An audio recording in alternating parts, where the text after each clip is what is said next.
The eggs of these fruit flies may already be living in your intestines if you don't wash bananas before eating them. Most people don't think about it, but there is something you definitely didn't know. Bananas are one of the fruits on which fruit fly eggs and bacteria are often found. Fruit flies lay them during transportation, especially when fruits travel long distances. If you leave bananas unwashed on the table, these eggs can hatch, and a whole army of fruit flies may appear in your kitchen. This is where those tiny flies come from, seemingly out of nowhere. But this is easy to prevent.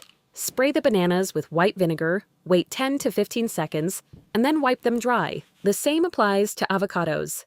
These fruits travel thousands of kilometers in warm trucks. Even if you don't eat the peel, washing is still necessary. This protects your kitchen from bacteria, fruit flies, and simply dirt.